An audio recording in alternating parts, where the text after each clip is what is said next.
ہر قسم کی حمد اللہ ہی کے لیے ہے، ہم اسی کی تعریف کرتے ہیں، اسی سے مدد طلب کرتے ہیں، اسی سے مغفرت چاہتے ہیں اور اسی کی جناب میں توبہ کرتے ہیں۔ میں اس پاک ذات کی حمد بیان کرتا ہوں، اس کی وسیع نعمتوں اور بلیغ نشانیوں پر۔ ہر طرح کی تعریف اللہ ہی کے لیے ہے۔ ہمارے خالق کے ہمارے اوپر کتنے عطیات ہیں جن پر کوئی بھی اس کے شکر کو شمار نہیں کر سکتا ہے۔ میں گواہی دیتا ہوں کہ اللہ کے علاوہ کوئی معبود نہیں، وہ یکتا ہے اور اس کا کوئی شریک نہیں۔ اس نے ہمیں ایسے واضح عقیدہ سے مختص فرمایا جس نے سارے جہاں کو بلندی اور چمک سے لبالب بھر دیا۔ میں گواہی دیتا ہوں کہ ہمارے نبی محمد اللہ کے بندے اور اس کے رسول ہیں جنہوں نے تہذیب کی ترقی کے نشان کو واضح کیا اور اس کا نشان راہ قائم کیا۔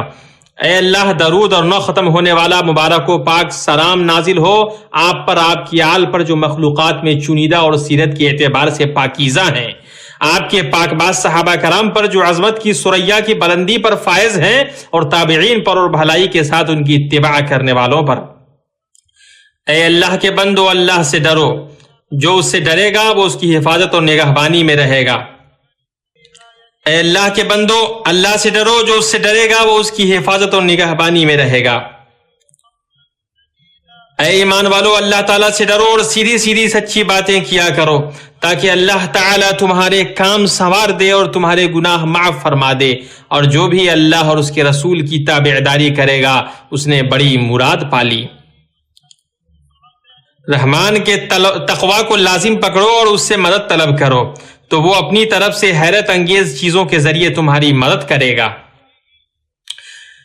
متقیوں کے لیے تقوی ایک ایسا مضبوط قلعہ ہے اور ایک ایسی زرہ ہے جو مصیبتوں کی مار سے بچائے گی۔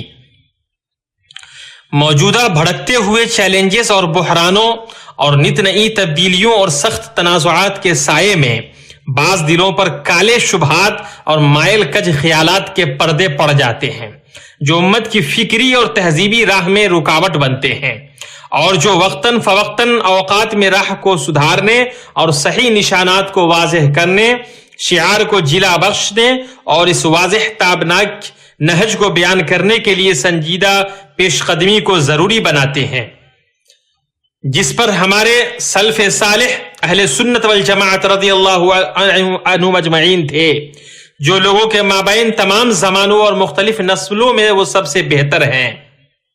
اور یہی اہل سنت والجماعت رضی اللہ عنہ اجمعین جو لوگوں کے مابین تمام زمانوں اور مختلف نسلوں میں وہ سب سے بہتر ہیں۔ صحیحین میں عبداللہ بن مسعود رضی اللہ عنہ کی حدیث میں ہے کہ اللہ کے رسول صلی اللہ علیہ وسلم نے فرمایا، سب سے بہتر میری صدی کے لوگ ہیں، پھر اس کے بعد والی صدی کے، پھر اس کے بعد والی صدی کے۔ امت مسلمہ مضبوط تاریخی رشتہ اور گہری تہذیبی وابستگی اس بات کو یقینی بناتی ہے کہ صاف اسلامی عقیدہ کے علاوہ کوئی عقیدہ ایسا نہیں ہے جو باہم بکھرے موتیوں کو جوڑ سکے، جو رنجش آمیز بکھراؤ کو متحد کر سکے اور جو جدا جدا رائے کو منظم کر سکے۔ یہی ہمارے برگزیدہ سلف پرہیزگار صحابہ اور وفا شعار تابعین کے منہج کے روشن نشانات میں سے ایک نشان ہے، اور اس نشان کا جھومر ہے قول و عمل میں اخلاص۔ جیسا کہ اللہ تعالیٰ نے فرمایا، نہیں اس کے سوا کوئی حکم نہیں دیا گیا کہ صرف اللہ کی عبادت کریں، اسی کے لیے دین کو خالص رکھیں، ابراہیم حنیف کے دین پر۔ اسی طرح اس کا جھومر ہے ہر چھوٹی بڑی چیز میں قرآن کریم اور سنت مطہرہ کی طرف رجوع کرنا، اللہ تعالیٰ کے اس فرمان پر عمل پیرا ہوتے ہوئے اگر کسی چیز میں اختلاف کرو تو اسے لوٹاؤ اللہ تعالیٰ کی طرف اور رسول کی طرف، اور اگر تمہیں اللہ تعالیٰ پر اور قیامت کے دن پر ایمان ہے یہ بہت بہتر ہے اور با اعتبار انجام کے بہت اچھا ہے۔ اپنے سارے معاملات میں وحی کو لازم پکڑو، خوشنما بکواس کو نہیں۔ اللہ کی کتاب اور سنتوں کی مدد کرو جو رسول کی طرف سے فرقان لے کر آئی ہیں۔ اللہ آپ کی حفاظت فرمائے۔ یہیں سے یہ بات واضح ہو جاتی ہے کہ اہل سنت والجماعت کی اصطلاح متعین کرنے میں کوئی اشکال نہیں ہے۔ یہ اصطلاح کتاب و سنت کے پیروکار اہل اسلام و ملت کو شامل ہے، ایک ایسے منہج کے ساتھ جو فرقہ پرستی، مسلک پرستی، تعصب اور گروہ بندی سے بالا تر ہو۔ اس لیے فکر و نظر کی کوتاہی، معرفت کی کمزوری اور شعور کی کمی یہ ہے کہ اس تابناک منہج کو کسی خاص مسلک یا کسی خاص علم یا کسی محدود و زمان و مکان کے ساتھ خاص کیا جائے۔ وہی لوگ مدد یافتہ جماعت اور نجات پانے والا فرقہ ہے جس کا ضابطہ مصطفیٰ صلی اللہ علیہ وسلم کا فرمان ہے، جو اس چیز پر قائم ہو جس پر آج میں اور میرے صحابہ قائم ہے۔ اسے طبرانی نے اوسط میں اور حاکم نے مستدرک میں صحیح سند کے ساتھ روایت کیا ہے۔ مسلمان بھائیوں، اللہ آپ پر رحم فرمائے۔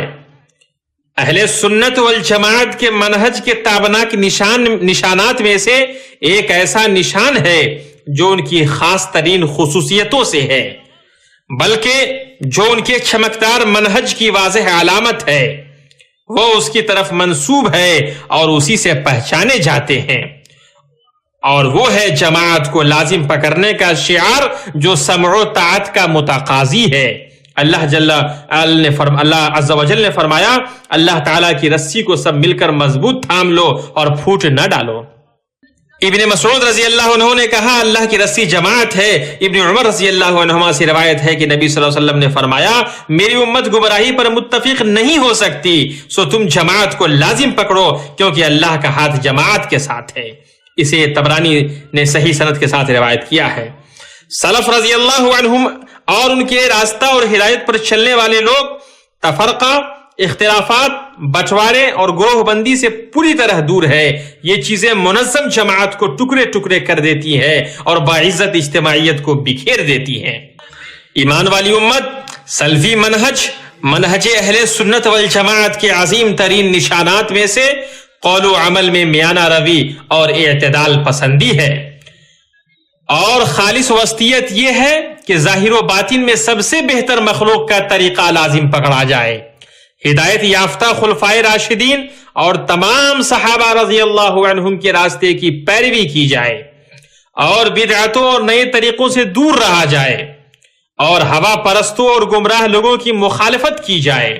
اللہ تعالیٰ نے فرمایا، اور جو مہاجرین اور انصار سابق اور مقدم ہیں اور جتنے لوگ اخلاص کے ساتھ ان کے پیرو ہیں، اللہ ان سب سے راضی ہوا اور وہ سب اس سے راضی ہوئے، اور اللہ نے ان کے لیے ایسے باغ مہیا کر رکھے ہیں جن کے نیچے نہریں جاری ہوں گی، جن میں ہمیشہ رہیں گے۔ یہ بڑی کامیابی ہے۔ اس آیت کے اندر سلف یعنی مہاجر اور انصار صحابہ کے نقش قدم پر چلنے کی واضح دلالت موجود ہے، کیونکہ وہی اس امت کے سب سے اعتدال پسند، سب سے افضل اور اللہ کے دین کے سب سے زیادہ جانکار لوگ ہیں۔ سلف صالح کے منہج کو لازم پکڑنا اس بات کے منافی نہیں ہے کہ نت نئی ایجادات اور پیداوار کے ساتھ چلتے ہوئے اور مسلمات و متغیرات اور قدیم و جدید کے درمیان ہم آہنگی پیدا کرتے ہوئے جدید دور کے وسائل و اسباب میں تجدید کاری ہو اور اس کی ایجادات اور ٹیکنالوجی سے فائدہ اٹھایا جائے۔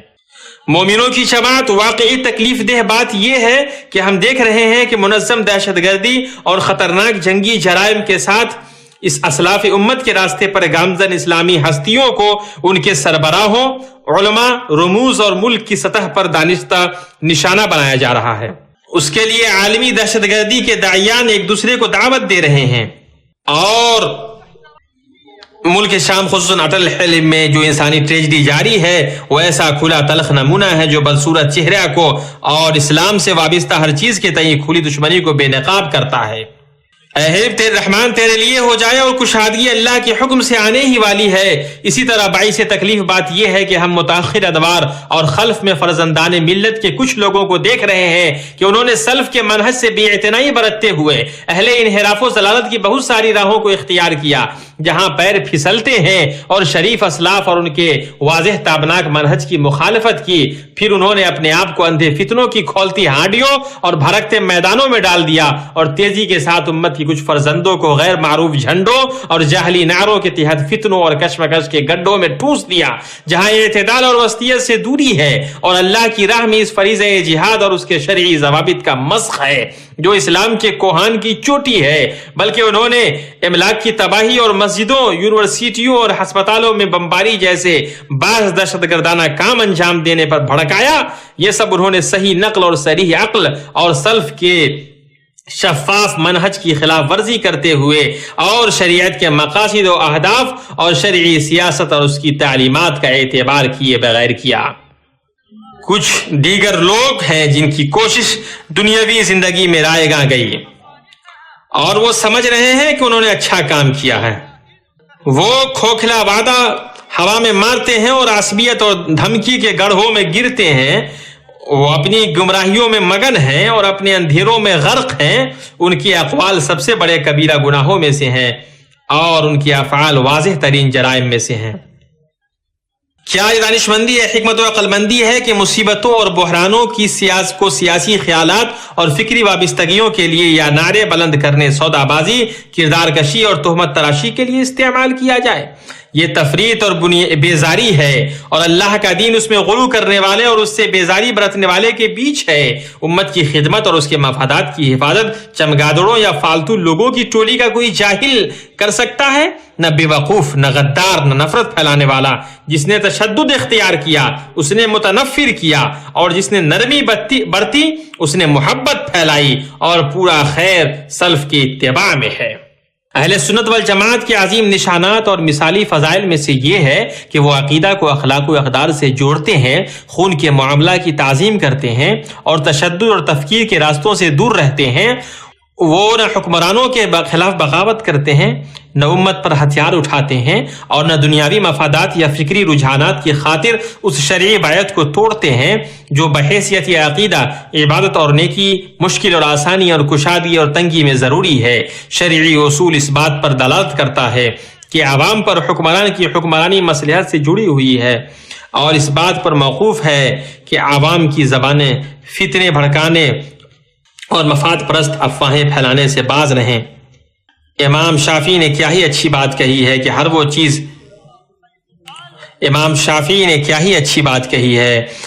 وہ چیز جو نبی صلی اللہ علیہ وسلم کے حکم کی خلاف ورزی کرے ساقط ہو جاتی ہے، اور اس کے ساتھ نہ کوئی رائے اور نہ کوئی قیاس قائم رہ سکتا ہے، کیونکہ اللہ کے نبی صلی اللہ علیہ وسلم کے فرمان کے ذریعے عذر کو ختم کر دیا گیا ہے۔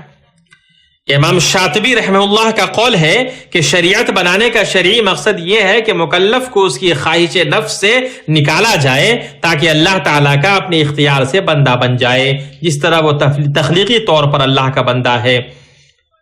بے شک خواہش نفس ہی رسوائی ہے، صرف اس کا نام پلٹ دیا گیا ہے۔ جب تم خواہش نفس کے شکار ہوئے تو تمہیں رسوائی حاصل ہوئی۔ یقیناً تمہارے لیے رسول اللہ میں عمدہ نمونہ موجود ہے، ہر اس شخص کے لیے جو اللہ تعالیٰ کی اور قیامت کے دن کی توقع رکھتا ہے اور بکثرت اللہ تعالیٰ کی یاد کرتا ہے۔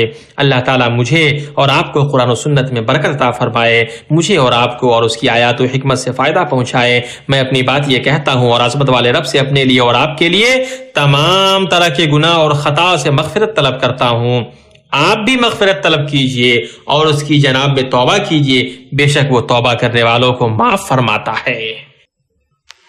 تمام تعریفیں اللہ کے لیے ہیں، ہر طرح کی تعریف اللہ کے لیے ہے جس نے ہمیں یکے بعد دیگرے بکثرت نعمتوں سے نوازا اور ان لوگوں سے ڈرایا جو مسلمانوں کے درمیان فتنہ پھیلائیں اور منافقت کریں۔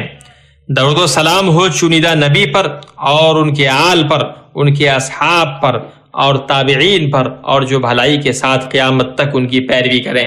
اما بعد، اے اللہ کے بندو، اللہ سے ڈرو، اس لیے کہ تقوی سب سے افضل کمائی ہے اور اس کی اطاعت سب سے بلند رشتہ ہے۔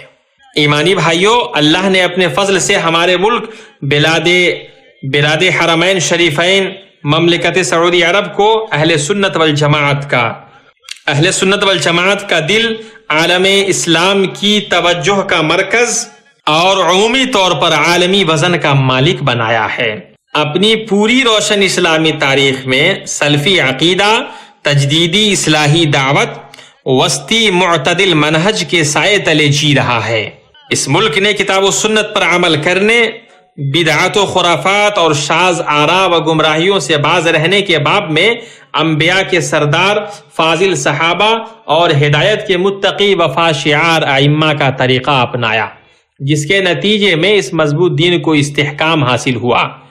اس طرح یہ ملک روشن سلفی سنی نہج کے متجدد ہونے اور ہر زمان و مکان کے لیے اس کے کارگر ہونے کا واقعی نمونہ بن گیا۔ اس لیے یہ اپنے ان دشمنوں کے نشانے پر رہا ہے جن سے بعض ذرائع ابلاغ اور رابطہ کی سائٹس بھری پڑی ہیں، جن میں وہ اس ملک مبارک ملک، اس کے عقیدہ، اس کی قیادت اور ان کے علماؤں کے خلاف خطرناک الیکٹرانک فکری دہشت گردی کی شکل میں جھوٹی باتیں اور افواہیں پھیلا رہے ہیں۔ ان کے علماؤں کے خلاف خطرناک الیکٹرانک فکری دہشت گردی کی شکل میں جھوٹی باتیں اور افواہیں پھیلا رہے ہیں، لیکن یہ تمام چیزیں اس ملک کی یکجہتی اور ہم آہنگی میں اضافہ ہی کرتی ہیں اور اس ملک اور اہل سنت والجماعت کے لیے وفاداری کو دوچند کرتی ہیں۔ اس کی سلامتی اور وحدت میں اس کو نشانہ بنانا تمام اہل سنت والجماعت کو نشانہ بنانا ہے۔ اس کے بعد اے مسلمانوں، یہ ایک پرجوش دعوت ہے کہ اللہ کے لیے یکسو ہوا جائے، دین کے لیے اٹھ کھڑا ہوا جائے، اس کی شریعت کو قائم کیا جائے، اس کے نبی صلی اللہ علیہ وسلم اور آپ کے صحابہ کرام رضی اللہ عنہم اجمعین کی سنت اور سلف امت کی فہم کو لازم پکڑا جائے، اس درست صحیح منہج پر جمع ہوا جائے اور عصبیت، گروہ بندی، آراء اور فرقہ پرستی کو نکارا جائے۔ جن کو اللہ نے سنت کی توفیق بخشی ہے ان کے لیے یہ دعوت ہے کہ وہ اپنے درمیان تقسیم و اختلافات اور عداوت و لڑائی سے بچیں۔ آپس میں اختلاف نہ کرو ورنہ بزدل ہو جاؤ گے اور تمہاری ہوا اکھڑ جائے گی۔ آپس کے آدابی اختلاف کو سمجھیں۔ آپ کے دو طرفہ اختلاف سے گھات میں لگا اور سازش میں مگن دشمن ہی فائدہ اٹھائے گا، سو اپنے دشمن کے سامنے سونے کے تشت میں اپنے اختلافات پیش کرنے سے بچو۔ اپنے دشمن کے سامنے سونے کے تشت میں اپنے اختلافات پیش کرنے سے بچو۔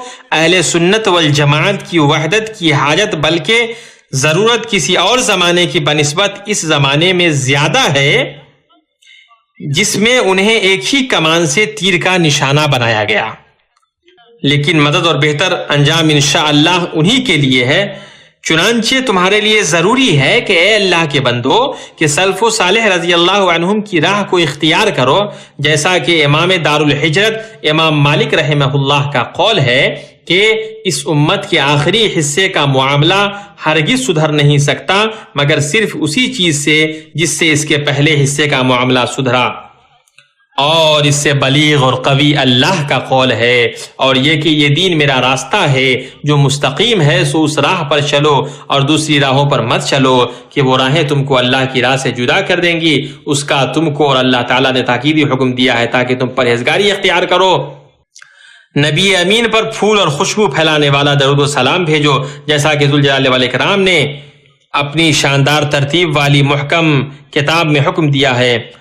اللہ تعالیٰ کا قول کتنا ہی پاک ہے۔ اللہ تعالیٰ اور اس کے فرشتے اس نبی پر رحمت بھیجتے ہیں۔ اے ایمان والو، تم بھی ان پر درود بھیجو اور خوب سلام بھیجتے رہا کرو۔ نبی صلی اللہ علیہ وسلم نے فرمایا، اپنی صحیح مسلم میں فرمایا، نبی صلی اللہ علیہ وسلم کی صحیح حدیث ہے، جس نے مجھ پر ایک بار درود بھیجا اللہ تعالیٰ اس پر 10 بار درود بھیجتا ہے۔ پاکیزہ درود سلام معزز نسب والے چنیدہ نبی محمد پر جو سب سے بہتر بھیجے گئے نبی ہیں، اور آپ کے اہل خانہ صحابہ کرام پر جو بہترین صحابہ اور انصار ہیں۔ درود و سلام نازل ہو پیارے نبی محمد صلی اللہ علیہ وسلم پر، آپ کے آل و اصحاب پہ اور ان کے متبعین پہ درود و سلام نازل ہو۔ اللہ درود نازل ہو محمد صلی اللہ علیہ وسلم پر اور ان کے آل پر۔ اے اللہ ائمہ کرام اور چاروں خلفاء سے تو راضی ہو جا، ابو بکر رضی اللہ تعالیٰ عنہ، عمر، عثمان، علی سے راضی ہو جا، اور انصار صحابہ اور تابعین سے تو راضی ہو جا، اور جو ان کی اتباع قیامت تک کریں ان سے راضی ہو جا۔ اے اللہ اسلام اور مسلمانوں کو عزت عطا فرما، اسلام اور مسلمانوں کو عزت عطا فرما، اور اس ملک کو امن و امان اور اطمینان کا گہوارہ بنا دے۔ اے اللہ ہمارے ملک کو تو امن کا گہوارہ بنا، اور ہمارے ولاۃ امور کو اللہ تو توفیق دے کہ وہ حق پر چلیں۔ اے اللہ ہمارے ملک کے سربراہ اور ان کے نائبین کو اے اللہ توفیق دے۔ اے اللہ مسلمانوں کے تمام ولاۃ امور کی تو توفیق دے وہ کہ کتاب و سنت پر عمل کریں۔ اے اللہ تو اپنے مومنین سے تمام طرح کے وبا، غلا اور مصیبتوں کو دور فرما۔ اے اللہ ہمارے ملک اور تمام اسلامی ممالک سے اللہ مشکلوں کو دور فرما۔ اے اللہ تو مجاہدین جو تیری راہ میں لڑ رہے ہیں اللہ ان کی مدد فرما۔ یا ذی الجلال والاکرام، اے حی و قیوم، اے حی و قیوم، اے اللہ ہم تیری رحمت سے بارش طلب کرتے ہیں، مدد طلب کرتے ہیں۔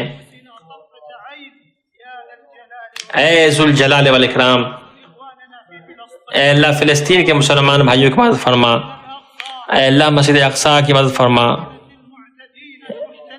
اے اللہ یہ غضب ڈھانے والے اور زبردستی قبضہ جمانے والے لوگوں سے اللہ نجات دے۔ اے اللہ شام و عراق، یمن ان کے لوگوں کے معاملات کو درست فرما۔ اے اللہ ان کے حصار کو ختم کر دے اور ان کو تو امن و امان عطا فرما۔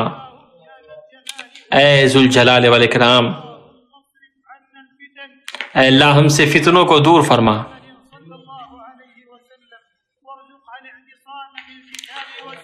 اے اللہ کتاب و سنت پر عمل کرنے کی توفیق عطا فرما۔ اے اللہ ہم تجھ سے فضل و کرم طلب کرتے ہیں۔ اے اللہ ہماری فوج کی مدد فرما۔ اے اللہ ہمارے بارڈر کی تو حفاظت فرما۔ اے اللہ تمام مجاہدین و مرابطین کی تو مدد فرما۔ ہمارے ملک کے تمام مجاہدین و مرابطین کی تو مدد فرما۔ اے اللہ ہمارے شہداء کو معاف فرما، ہمارے مریضوں کی تو شفا دے۔ اے رب العالمین، اے اللہ جو پریشان حال ہیں ان کی پریشانی کو دور فرما۔ اے اللہ مصیبت زنوں کی مصیبت کو دور فرما۔ اے اللہ تمام مریضوں اور مسلمان مریضوں کی بیماریوں کو دور فرما۔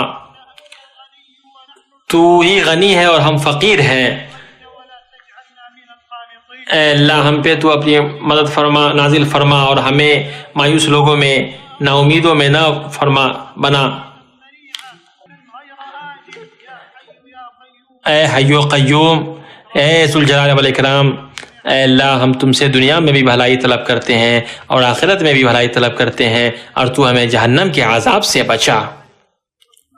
اے اللہ تو ہی سمیع و علیم ہے۔ اے اللہ تو ہی توبہ قبول کرنے والا ہے۔ اے اللہ ہمارے والدین کو تو مغفرت فرما، تمام مسلمانوں کی تو مغفرت فرما۔ اے اللہ تو ہی سننے والا ہے اور دعاؤں قبول فرمانے والا ہے۔ وسلام علی المرسلین والحمد للہ رب العالمین۔